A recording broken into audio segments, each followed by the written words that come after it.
Welcome to another Bobby and George show. We still haven't named this thing, but it's really nice to have you back. Episode number 2. Yeah. So glad all of you have stuck around, and we're going to talk about everything today, from Dricus and Izzy's fight to what we've come across on the internet to the automotive industry to whatever comes up. Welcome, Let's do Bobby. it. Let's freaking do it. I'm excited. I really enjoyed the last recording we did. Had amazing feedback. Thank you very much.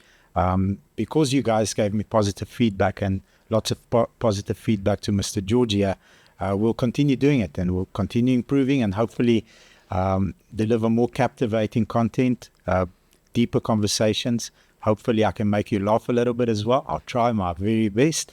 But I'm excited, man. This weekend was epic. It was absolutely epic. But before we get there, I was stopped in the gym by an Indian fella. Oh, I thought by the police to check if you have a license for these things. That was outside the gym. But tell me what happened in the gym, please. Inside the gym, when I was actually doing arms that day. Like one does, yes, every day. Every day's arm day. Yes, sir. So as I was stopped by this gentleman, and he was a new subscriber to the channel, which I just pieced together because he was like, "Is that the Mit Mak?" I said, "Yes, 100%. Is it Bobby?" Yeah. And your name's George. So it was nice to be stopped by somebody who was brand new, and he had a lot of compliments to Amazing. I think this is very necessary for a couple of reasons. One, spitting truth is a new thing lately. It's like people are scared to tell each other the truth, and people are scared to be vulnerable. They're like, there's lots of shit I don't know. There's one thing that I do know. I know nothing. The rest we'll figure out as we go along. And I think if we go on this journey together and we are able to be vulnerable in front of each other, and obviously the audience that watches the show will be able to hopefully touch people's lives and through our mistakes and wins, influence people positive way. Yeah. South Africa is a beautiful place. We need to add value to it and not subtract value. Exactly. I mean, I don't know a lot, but I know a little about a lot. Yeah. I like it. Good. I know nothing, but I'm very, very, very eager to learn every single day. Absolutely. Good. Dricus, Man. did you watch? Yes. It was unbelievable. Yeah, you know what fascinates me about what the MMA world is saying about him, and the words that seem to be banded around are awkward, messy, sloppy. Yeah. But he's fucking winning.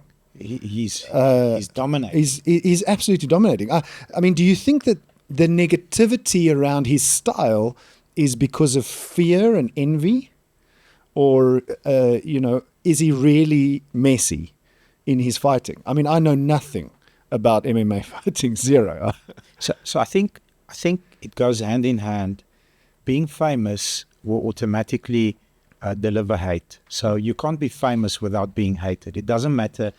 Mother Teresa was hated in some communities. The moment that you achieve this level of fame, there's going to be hate. I watched Dricus's Instagram channel.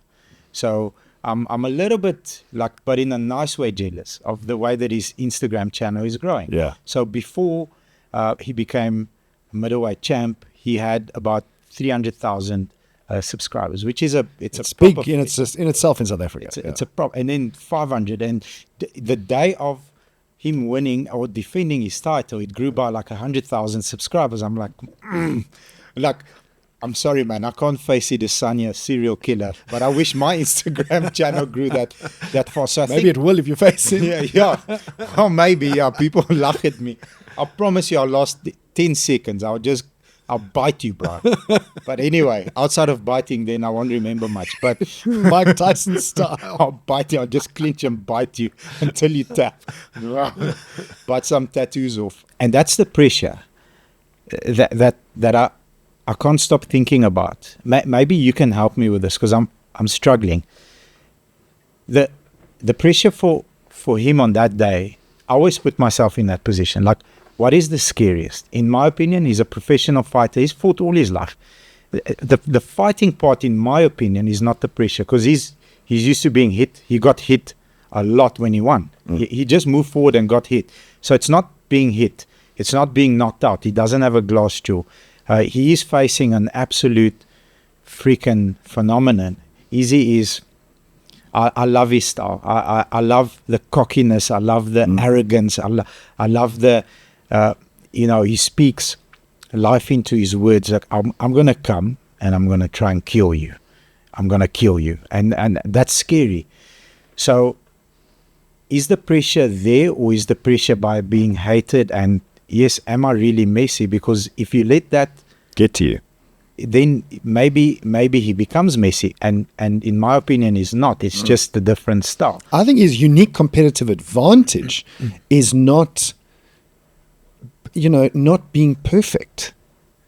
Out of all of the podcasts I've watched on him so far, they're not having the perfect boxing style, not having the perfect boxing style, being able to switch from southpaw to natural stance, lunging into his punches when his feet are off the ground. That's scary. That's scary, and I just don't think that fighters know how to deal with that. Yes. So yes, makes sense. It's in the difference that brings your competitive advantage, and that's his competitive advantage, and they just don't know how to deal with it. Yeah. But the pressure, man, the ability to bear that pressure is what really impressed me. Watching him come out versus Easy come out. And I want to touch on Monet. I've had the privilege to meet him once. Monet. And we've spent some time, and Vince off camera smiling. We had a freaking jaw. So, yeah, we had a blast with him. Him and his brother, Ian. Amazing. But watching Easy come out, for me, he looked like a scary MF. Comes out cold, dead. He knows why he's why dead. Is there. He walks onto the floor. I love when just before he starts fighting, when he kneels down like that. I'm like, if you have to face this, I'll face you if I have a gun. Otherwise, I'll need to phone like 16 of my friends to face you. We'll move you together. But facing you alone like that without a gun, that's scary shit. But he looked, in my opinion, Easy looked uneasy. The focus, everything. Dricus was freaking excited. He's like, I'm here. Let's fucking go. He was into the day. And how does one handle that pressure? Or is he that much of a stone cold killer in his mind that it doesn't faze him? What do you think? You talk about Dricus? Yeah. Yeah, I mean, I think if you... I watched a documentary on Dricus's life, and if you understand his life's journey, you'll understand that he will never give up, never. And I think that's one of the things that has built in his mind over time. I don't know if you watched the fight, because most of us will probably watch all his fights now, but we probably didn't watch the ones before that. I think it was against Strickland, or where he lost. No, it wasn't Strickland. It was somebody else. He lost the fight in a choke. Okay. I haven't seen that, I'm honest. So what happened was he was in a chokehold, and at that point, most fighters tap out. Yeah. He didn't tap out. So he just faded. He passed out. Okay, got you. That's the difference. That's the difference. Is he's willing to go through the problem, and he's not afraid of it. And what does it take to be that? What does it take to become that formidable, where that story shows me he's willing to die in that ring? Amazing. I think just before the fight, on the press conference, on that note, he said, I hope you're coming in there to kill me, because that's what I'm going to try and do with you. And I want nothing less from you. To speak that way, he's ready. He's ready to die. Well, he's said a number of times, I'm willing to take a life, and I'm willing to lose mine. Amazing. Just for me, the reflection of who he really is, the champion, defending champion, I'm sorry, is just the ability to bear that pressure mentally is for me the most impressive. The fighting and the his physique, man, in my opinion, he's never looked that good. No. He had like no body fat. His physique, his conditioning. Did you see when he weighed in? It was exactly 185. Exactly 185. I think Monet made sure, it's like, hey, you are drinking 16.7 milliliters of water, not 0.8, because we're making this fight. And respect to him for winning Coach of the Year. That is already, and we're not even in September yet.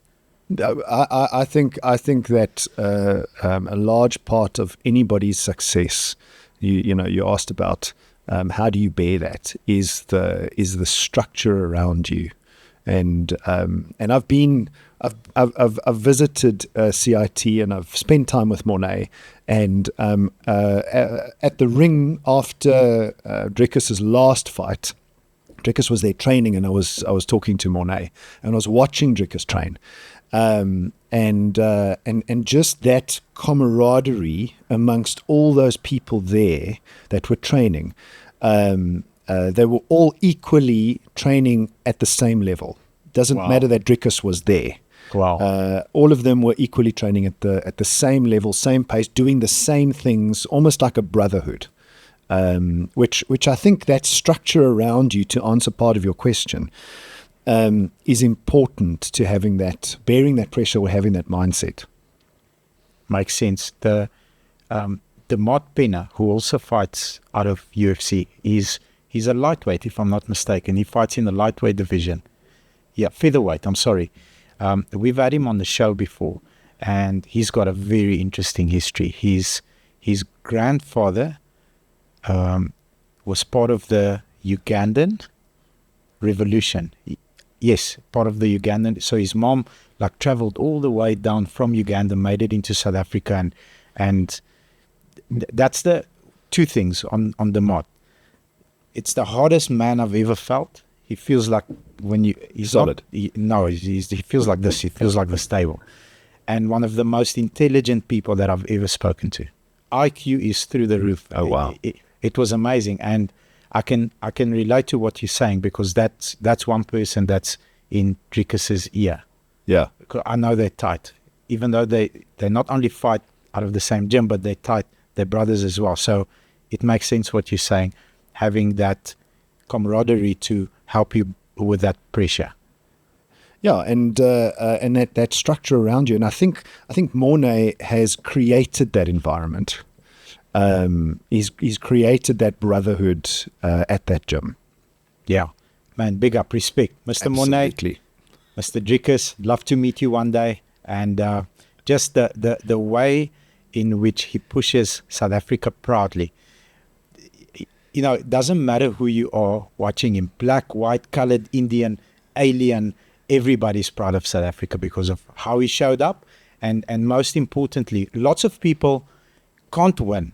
So I've seen people win and become hyper arrogant, hyper windgat. There's a nice word in Afrikaans, where he immediately went to Easy and he spoke to him, and he said, and I don't know if you saw, he spoke to Easy's parents. That, for me, that didn't get enough views. That should get more views.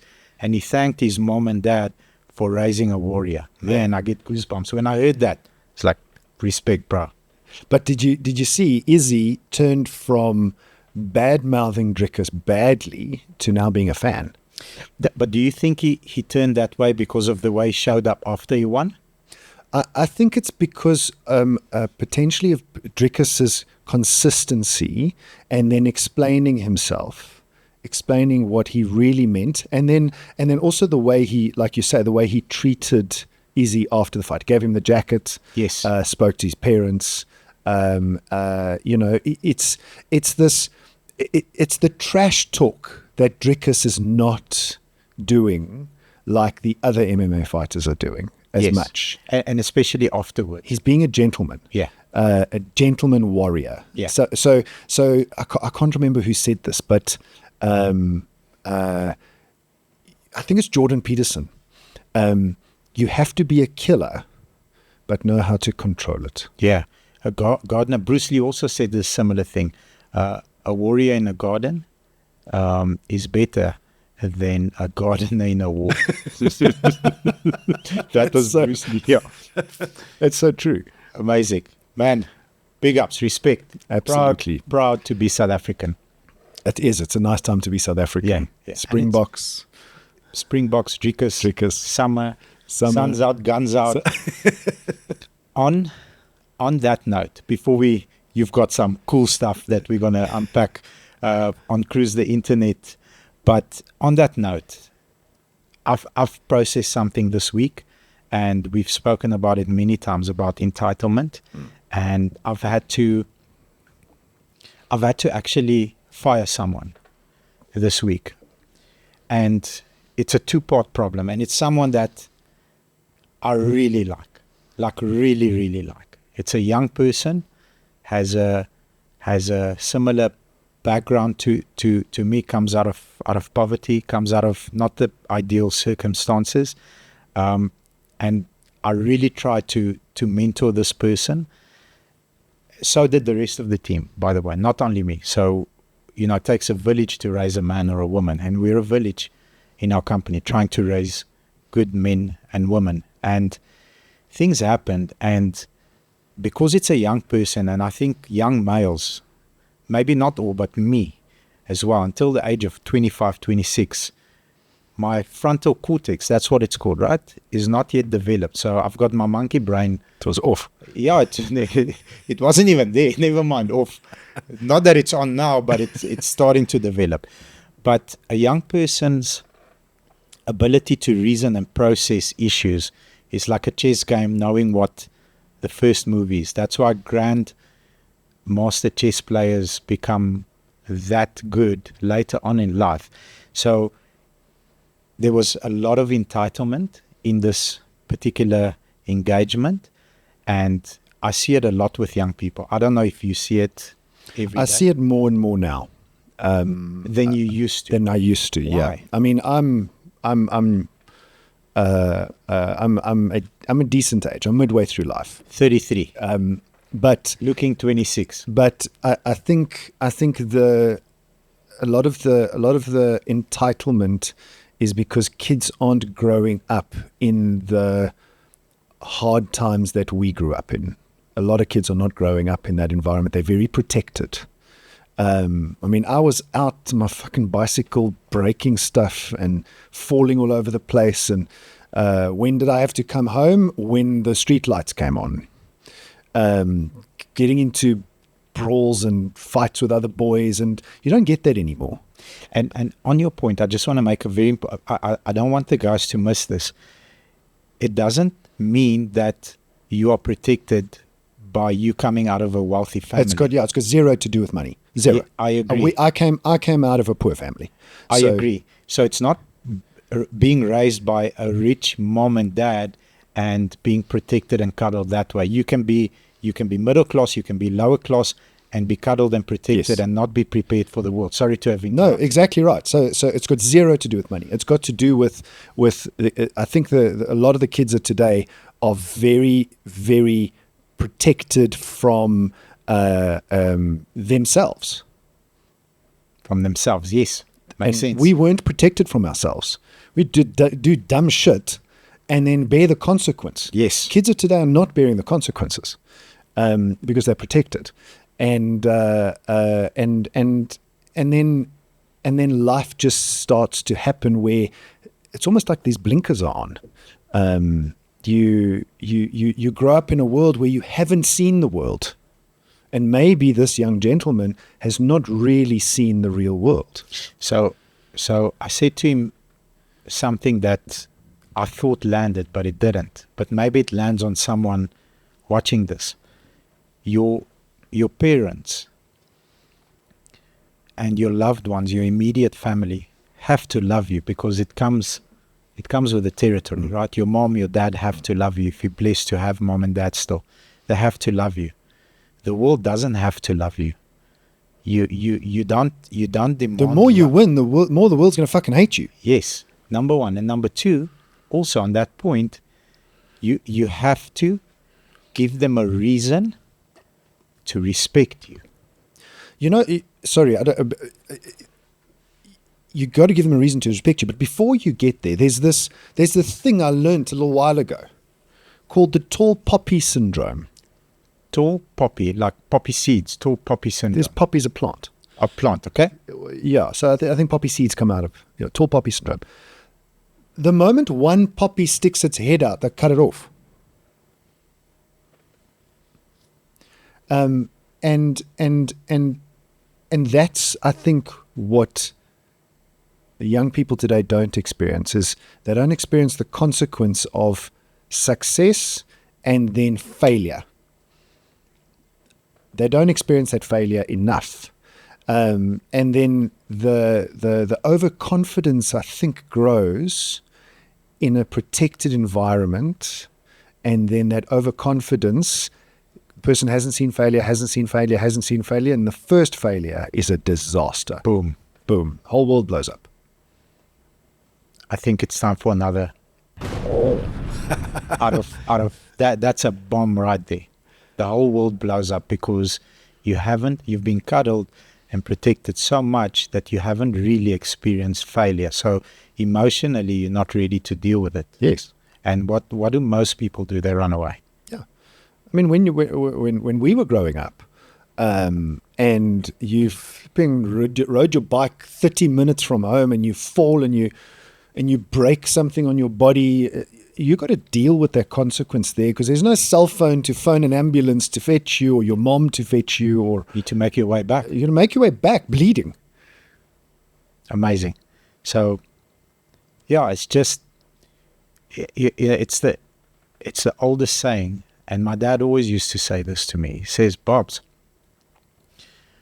where you are headed, I've been there, and been there, got the t-shirt.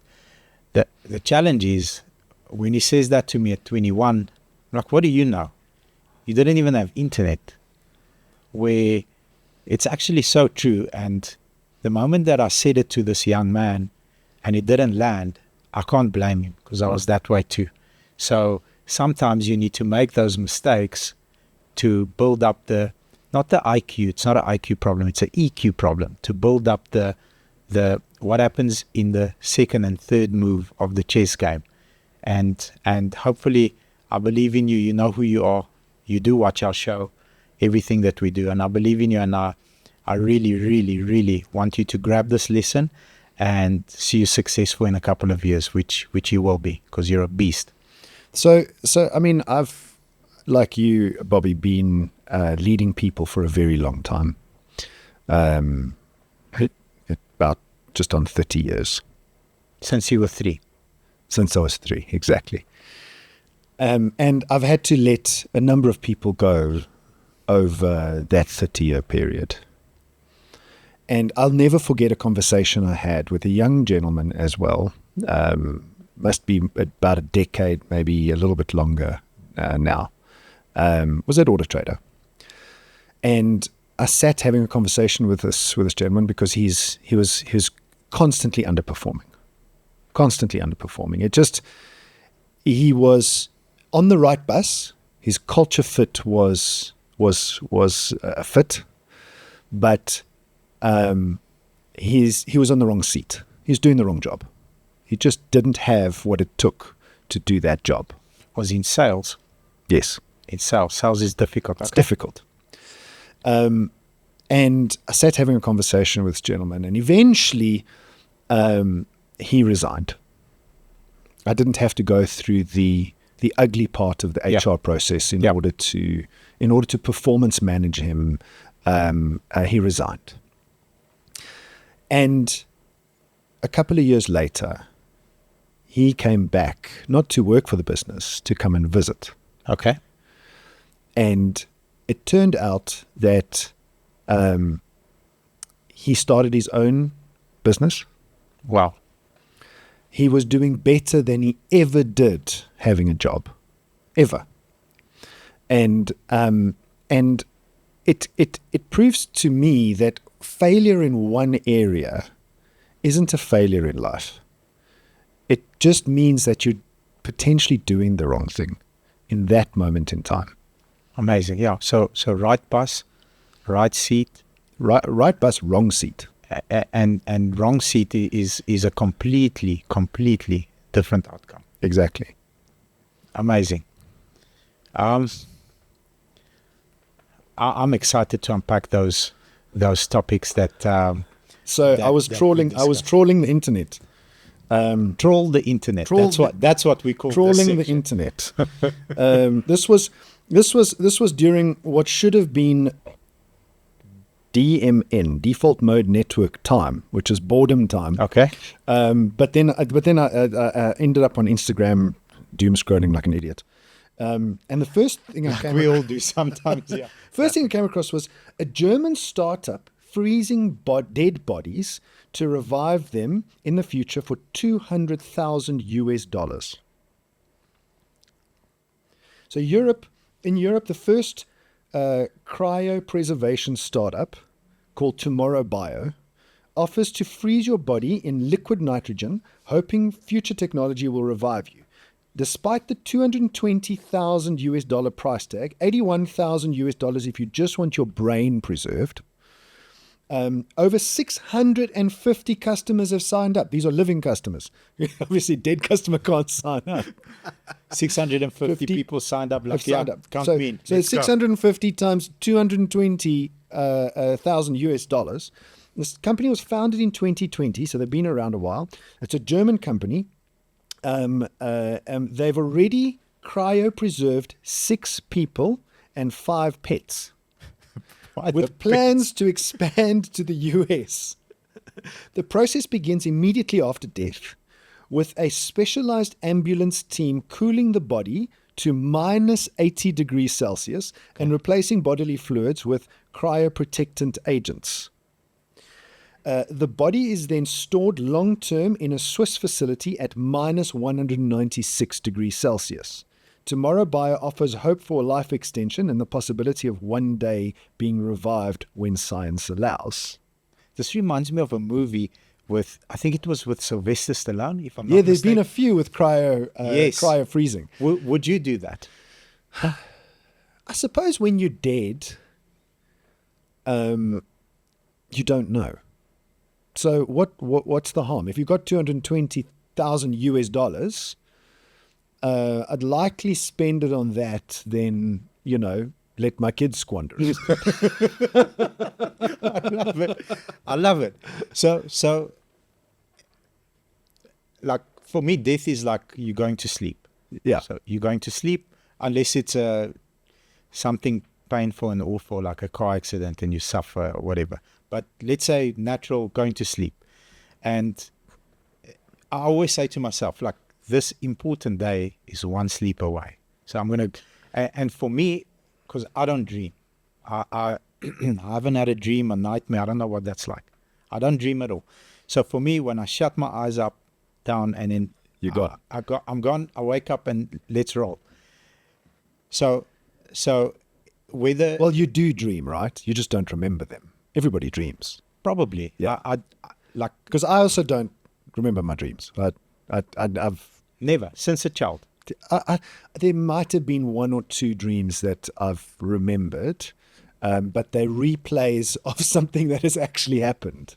But generally, I don't dream. My wife like dreams every night and kicks me and punches me, probably while she's awake, not dreaming. But anyway, then she tells me this long story. I'm like, I wish I had dreams. But anyway, so for me, you die, you pay the money, kids don't squander it, you pay the money, and then imagine what the fuck are you going to wake up to? Yeah, imagine.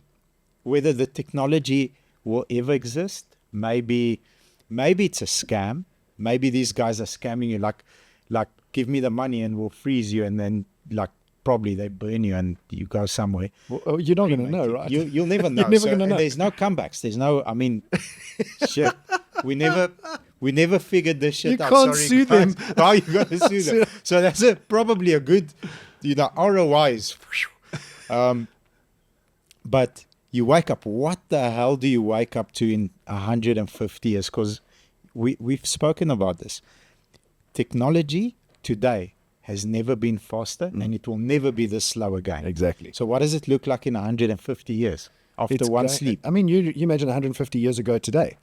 If somebody wakes up from 150 years ago and sees this thing, they're going to think it's evil. Yes. Because But it is evil, by the way. It is evil, yeah. In some points of view. Because I mean, things are labeled evil only because people don't understand Yes. them.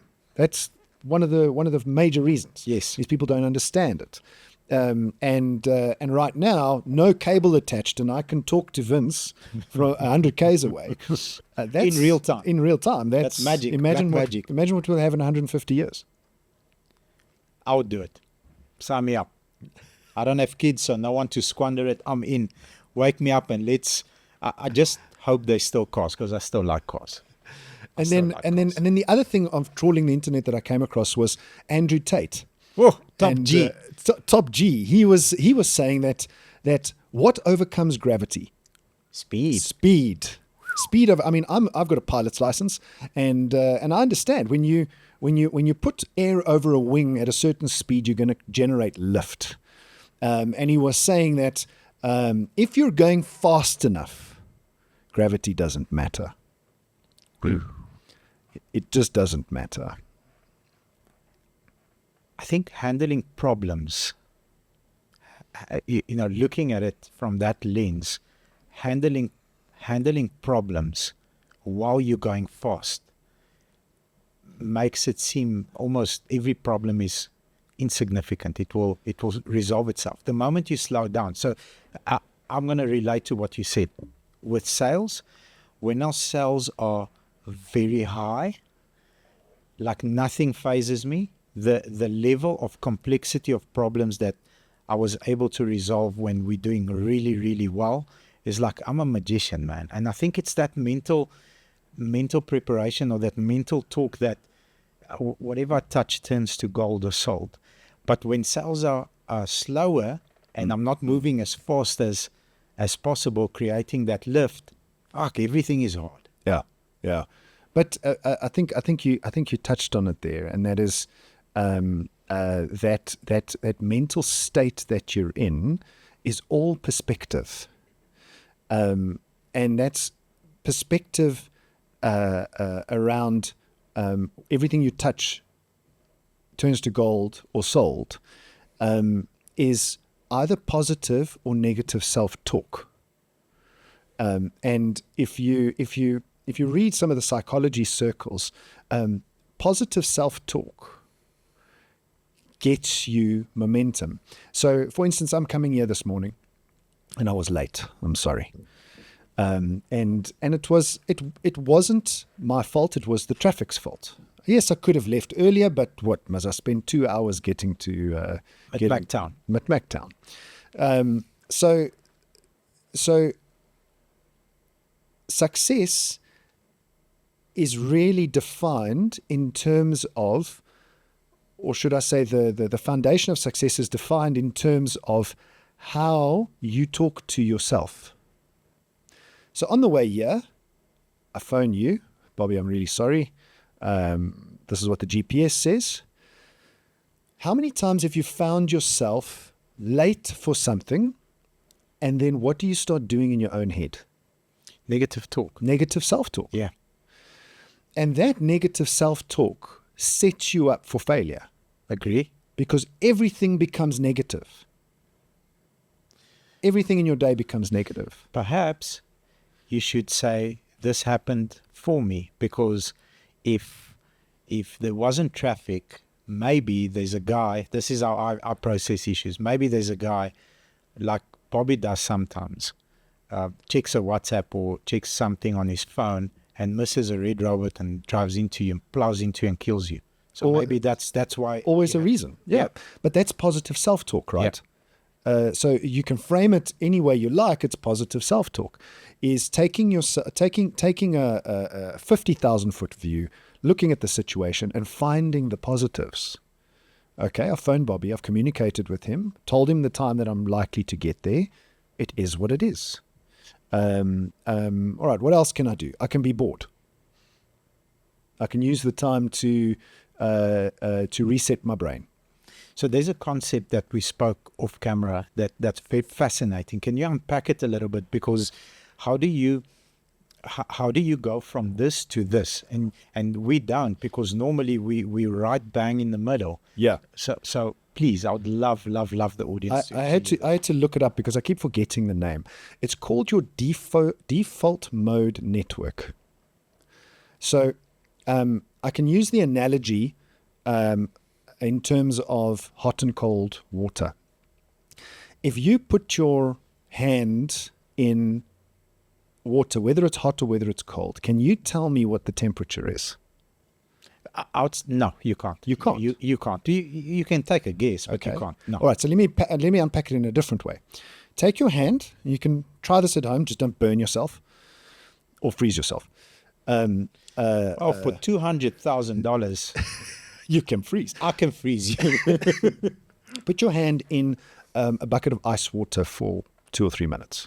Goes blue. Okay. Starts going pink first. And Have another bucket next to that with room temperature water. Take your hand out of the cold water and stick it in the room temperature water. What are you going to feel? Cold water, I think. You're going to feel like that water is warm. Oh, yes, makes sense, because the difference in temperature. So it is warmer than that, but it's not warm. It's not hot. I got you. Yes. I got you. Okay. And similarly, if you've been in a sauna before. Every day of my life, almost. Unless it's like 10 dudes there and it's a sauna for 6, then I don't go in. So if you're in a sauna, or if you've heated your body up in some way, I do this if I take a long run and then I do an ice bath. It's easier to get into that ice bath when your body is hot than when it's cold. Than when it's cold. And so your body notices temperature differential. And your default mode network is the opposite of mindfulness. It's mindlessness. And in order for us to really benefit from focus, mindfulness, and all the things that everybody preaches all the time, go meditate, you focus on one thing at a time, beware of the switching costs. You can't multitask, which are all true. Yeah. Too much of that equals burnout. Too much go equals burnout. So how do you avoid burnout? So there's lots of ways, but one of the ways you can avoid burnout is mindlessness. And that is and the way to activate mindlessness is being bored. Actually being not stimulated by anything from the outside at all. Interesting. Amazing. Like your day, most of my day is there's some structure to it. That this is what I do first and second, but most of the time it's very loose, because this thing happens right now. We have to attend to this. Then it's the next issue. Then I have to have a 4-minute talk with someone. So it's not the same thing every day. But I'll look at Sundays. Sundays is my day off with my wife and with my 2 doggies. And if I have a stressed out Sunday, I'm going through the sheets, and this customer, I feel I can just, if I have one more conversation, I can help this customer and his family. I can close him on this deal. I can help the salesperson there. If I do that the whole Sunday, Monday, Tuesday, and Wednesday for me is not productive. But if I spend 2 hours in the garden, watering the plants, cleaning the pool, and just being mindlessness, that concept that you brought forward, then it's like I'm not more relaxed, but I'm more excited about the next day's task than if I worked on it the night before, over preparing for the next day. That's how I understand this concept. Yeah. So it's almost like if you're constantly focused, right?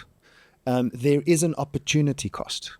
I love the term. I learned it in economics at university. I love the term opportunity cost. I bring it into everything. It's not just a financial term. What is the opportunity cost of being constantly focused? Maybe your level of execution goes down because you're not going back and forward. You're chopping wood instead of climbing up a tree and looking at where we're going to chop. Well, Exactly right. The thing you're focused on is to the exclusion of things you could discover. Got you. Beautiful. I like it. I'm stealing it.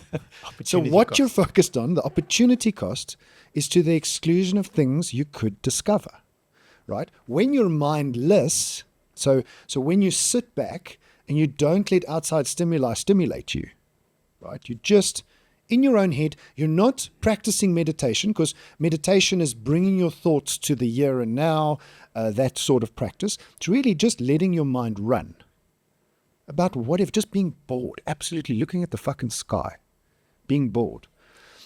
Suddenly, things come to mind that you thought you had forgotten because you're not focused on anything.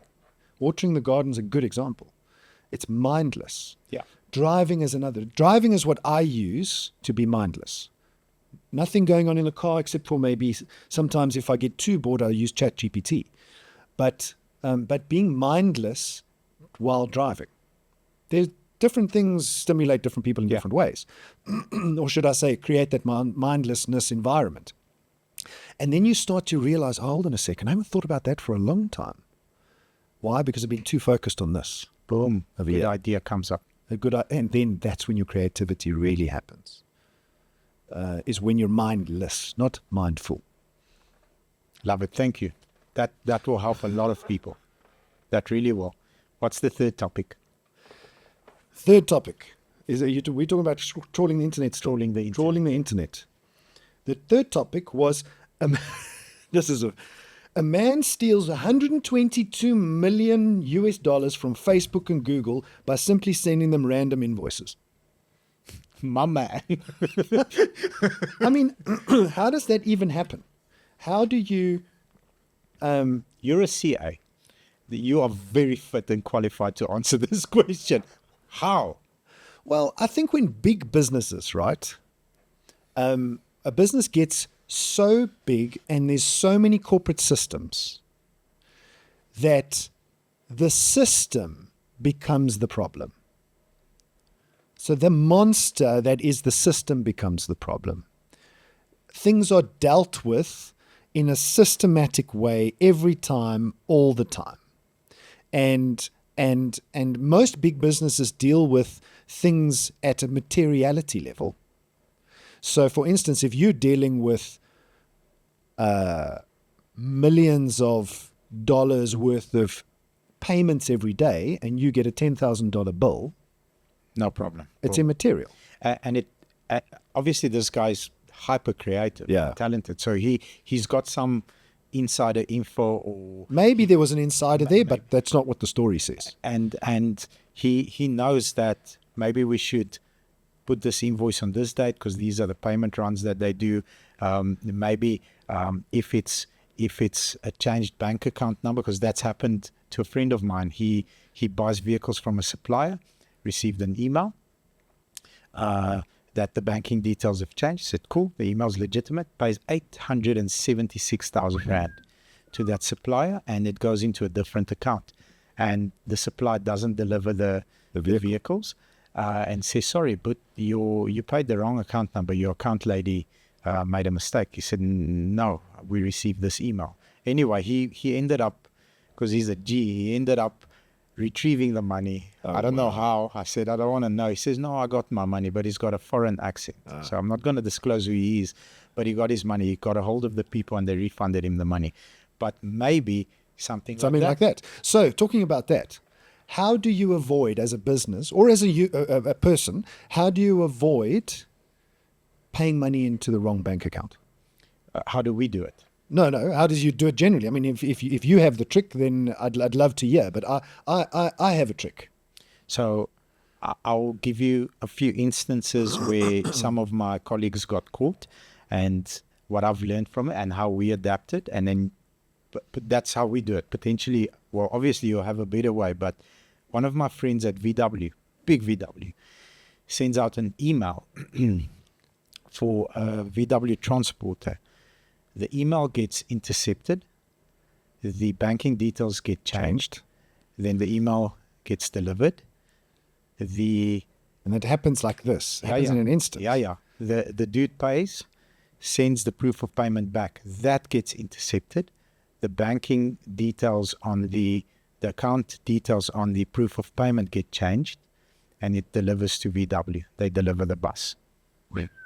2-3 days later, financial person. So, a bit of a mistake there, because you should check are the funds reflecting. Reflecting, yeah. But, in his defense, he's like, this guy's bought so many cars from me. Why would I even?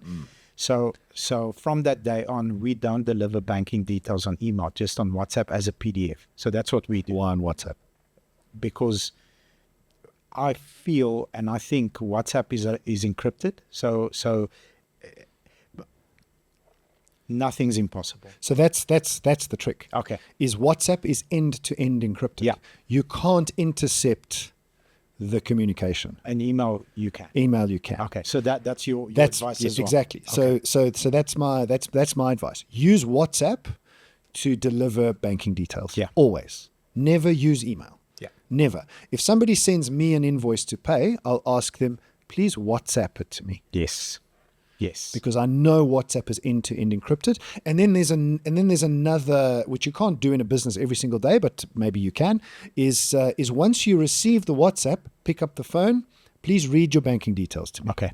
Because you can't change the voice through the line. You can't. Yeah. In real time. Yeah, you can't.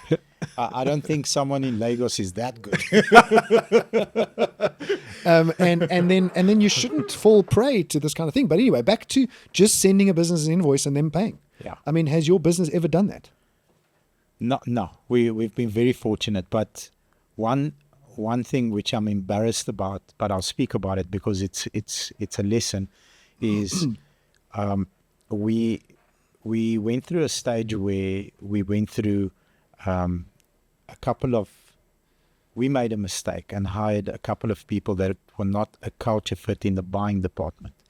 And with us, a buyer has quite a lot of responsibility. You have a fuel card, you have a company car, you have an iPad, you have a company phone, and you have a tablet. So there's an actual cost to having a buyer in a company. It's a fixed cost. You can't avoid it if you want him to be effective. So as our company grew, because we did some wholesale for a while, we did really, really well. But then there was, for every good there's a bad, there was negative effects from wholesaling too many cars on the retail side of the business. So we decided to cut it off. And 5 or 6 months later, the buying team became a lot smaller. And embarrassingly enough, we had 10 unused iPads and telephone accounts, that like top of the range phones with top of the range packages. So just to give you an idea, a 2,900 Rand Vodacom top of the range packet, we did a deal with them. Whether it was 2,900 to 2,950, we had a iPad, we had a telephone, a good device with unlimited talk time, and I think 20 or 50 gigs of data. So 10 of those, so 29,000 Rand per month for 6 months were not used. And one day I thought, in HR's offices, how many phones do you have? So she says, a shitload. I'm like, how many? 10. How many iPads? She said 10. Because we reduced the buying team from 28 down to 18 at that stage. And I said, okay, give me the phones. So what did I do? I gave the phones to some of the salespeople and said, now you've got 2 numbers, unlimited. So if you ever, because some of the salespeople always running around anyway, looking for data and they're not on contract, so prepaid. So that, I mean, do the math. 6 months by 30,000 Rand. It's a lot of money that was lost. Yeah, and it's R500,000 almost. And we could have used that resource to get more business. Yes. Or just buy one more car. Buy one more 2 car. more cars. Yeah. Sell 20 more cars, because now more turn people it. could have, yeah. But complete waste. And I'm embarrassed, but now I'm watching it. Now it's a lesson that I had to learn. If you don't mind, let's talk about the industry Let's go. for a second. Let's do it. So Auto Trader is about to embark on this. We call it, on the dealer side, the dealer reputation management, and on the consumer side, ratings and reviews. As a dealer, how do you view that principle first? So it's a very good question, and I always say, when purchasing a vehicle, one should put as much, if not more, emphasis on who you are purchasing from than on the actual car, because you can marry the most beautiful girl, and every time you see her, there's butterflies in your stomach. But if that girl grew up in an environment where she feels it's okay to hit and bite and scream and shout and drink and do drugs, You're in trouble. You're in trouble. I've got quite a close friend that recently, a couple of years ago, got divorced from his wife, who's very beautiful. She's extremely gorgeous. Has the most vicious cocaine addict. Oh my word! She's got an addiction. She's fucking lunatic, and that's part of her family heritage. It was a journey. It was a journey. So same as a dealer, you can have the best looking car, the best spec, greatest mileage, phenomenal price, but cars are built, they're not born. So how does that dealer react to that situation? And many people will say now, yeah, but you can't tell the future. You don't know how the dealer will react. But I say you can. And how the dealer has dealt with situations like this historically will give you insight into how that dealership will deal with the situation going forward. So if you historically are rated, we're defending champions on Hello Peter 7 years in a row. It is, and when I tell dealers this, it goes over their head. It is extremely expensive. Like whatever number you think it costs, it's 10 times more to remain there. And the reason for that is cars are built, they are not born, they break. Cars in warranty break, that's why they have warranties. Cars with extended warranties break, that's why they have warranties. And if the dealership puts you as a customer first and not profit, that dealership will sometimes go through a cycle where there's months where there's losses. But long term, that dealership will always win because they put the customer first, and customers come back and tell people about it. So if you have a rating system which delivers a whatever out of 5, I think you 5-star rating, yes. You're building it out of 5. Well, there's half stars as well, so it's effectively out of 10. Out of 10, yes, yeah. Makes sense. But if you have a dealership that has a rating of 2.5 and you're matching him up against the dealer that has a rating of 4.7, if that car breaks, it's who would you have bought from? It's so easy. Who do you think will take care of you? The dealer with the 4.5. And in my opinion, it's the best thing ever for the client, but most importantly, it's the best thing ever for the dealership world, because now you really have to pick up your socks and you really have to over deliver on quality, because if you don't, people will know about it. So now you almost checkmated into becoming the best version of the dealership that you're trying to run, almost being pressured into doing it, because if you don't, you'll be dead in the water. So I'm excited. So you said something in your Mit Mak Masterclass session, the ones that I've attended, and you start off your session with this profound term, or should I say phrase, and I don't know whether you recall this. You might recall it. You say, "It's not what, it's who." Yeah. And and you relate that to sales. Yeah. But I'd like to relate that to selling cars. It's not the car, it's who you buy from. That's the most important thing. Stole from Bobby Petkoff, just by the way. So it's not the car. It is the car. For the consumer, it's all about the car. But until you have that car in your possession as a consumer, it is all about the who you're buying from. And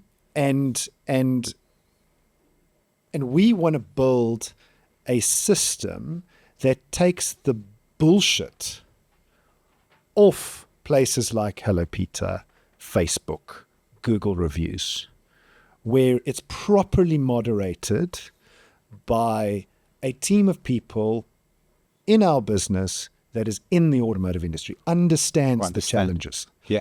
And we're building quite an interesting algorithm to rate dealerships, consumer ratings, obviously. We're building quite an interesting algorithm. It's probably the one thing we won't divulge is the maths behind that algorithm, because that'll be the competitive advantage. And then eventually bringing those reviews to the front end of the platform, and doing some research along the way. I think we've collected about 2 million reviews so far. Geez, that's a lot. It's been over a 2-year period in the testing in the background. Amazing. But like we released price ratings, which many dealers were nervous of, didn't like, including Bobby. I had to wear American football gear before I came here, but he's across the line now. So ratings and reviews will be a similar thing, because when we release it in a couple of months' time, there are going to be those dealers who are at 2, 1.5, 2.5, 3, 3.5. And there are going to be those dealers who are up at 4, 4.5. Very rarely do we see a dealer with a perfect 5 score. I mean, I don't think it exists. There's a first time for everything, sir. Is that a challenge? So I'm glad you're on board with it, and that you think it'll help more than it'll hurt. And I think it'll be in its execution, really. And again, if you put the consumer first, which you always do, and I always try to do. How would I feel if I'm in this situation that the consumer is now? I wouldn't feel good. So why put him through that? Just take him out of it.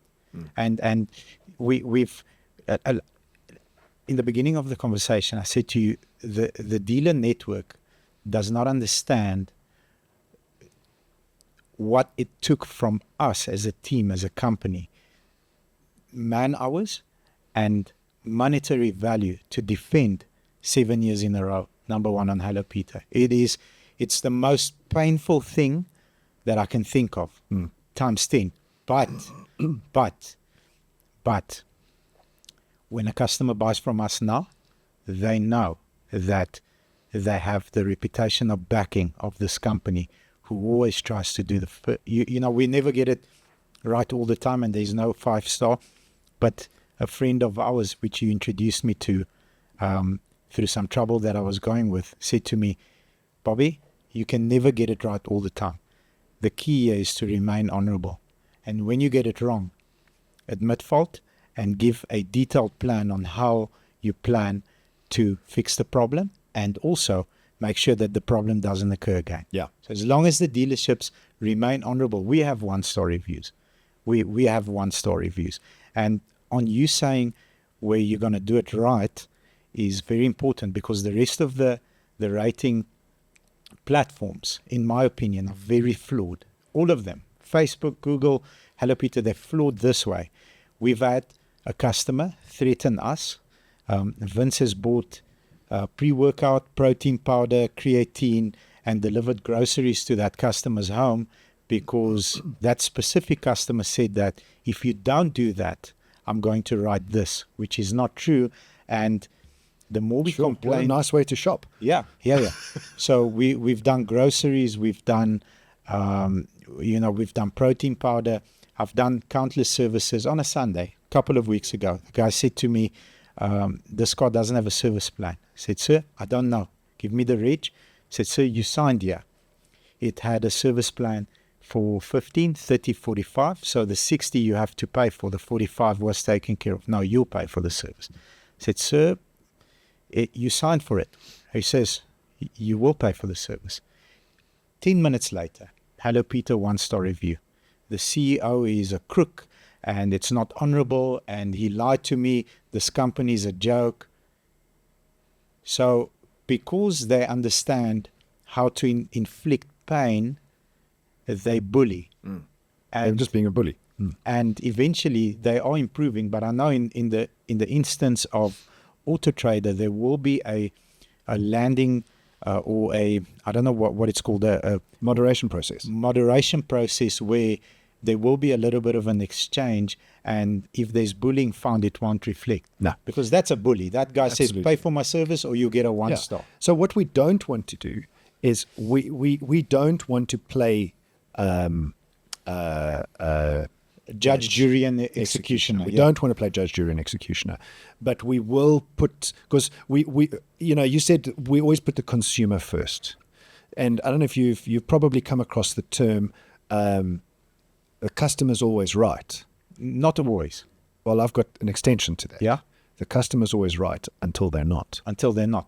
I like it. Yeah. So from a dealer or consumer point of view, Auto Trader has to walk a very, very tight rope, and both customers are equally important. But from a user point of view, the consumer's more important. From a supply point of view, the dealer's more important. Of course. So that's demand and supply. They both carry their own benefits and places in their tightrope. So in order to navigate a world of ratings and reviews, that one is more of a tightrope. Agree. Than anything else, because we've got to be able to moderate between the two. So what does that mean? It means allowing the dealer the first bite at the cherry, instead of just allowing anybody to say whatever they want whenever they want. So in that moderation process is slow it down a little bit, allow the dealer the first bite at the cherry, and then release the review to the front end or to the internet. Because ultimately, if you're a dealer that aims to do the right thing, and especially in bigger dealerships, there's lots going on, so you tend to miss stuff. Yes. And we've got 150 plus staff members. You know, a customer could have asked someone to do something, and that person, it just slipped his mind or he forgot. Like, I forget shit all the time. Like, There's holes in my head. no one ever in our company, no one ever. If you want a document lost, give it to me. I'll lose it for you like this. So no one gives me anything. If you want me to sign something, I've got a pen. I'll sign it for you. You just, like, my drawer is empty. Just stick it there and pull it away. Yeah. Go. Otherwise, it will. Like, I don't know how many NATO's documents I've lost. Probably 1,000, because I don't know where I put this stuff. But if It's a latest file at home. so if your intent is to do the right thing by the customer, and you slipped up, and there's a moderation period, that's like the best opportunity for you to say, I'm so sorry. win. Like, Yeah, the review may still end up negative, but you've responded. You've tried to save the day. yeah. But if you promise the customer in writing there's a speaker and you don't deliver a speaker, that customer should warn people buying a car from you in the future. That, Well, yeah, if you do customers in, that's going to end up on the internet. so will the review have a text box? Sorry, will the review have a text box? So I rate you a 5 out of 10, a 5 out of 5, and this is why, or will it be just a rating? How will it be presented? Both. Both. Okay. So Both the is rating good. Both as is good. well as text. Okay. Good. As well as text. So very, very, very similar to what's on the internet today, just done better. I'm excited. I can't wait. And that perfect 5, we're going to aim for it. We're going to aim for a 6. So if we fail at a 5, it's okay. Love it. Good. Happy. Absolutely happy. I am freaking excited about this episode. We really had nice, cool topics. I'm going to go and buy some freezers. So anyone that wants to freeze their body, I'll charge you half price. I'll do twice the job at half price. And if there's load shedding, sorry for you. And I'll WhatsApp you my banking details. I'll leave a phone in the chest. In case my uncle from Lagos gets a hold of the email you sent me. Thank you very much, sir. I've had lots of fun. And me. See you again. Boom.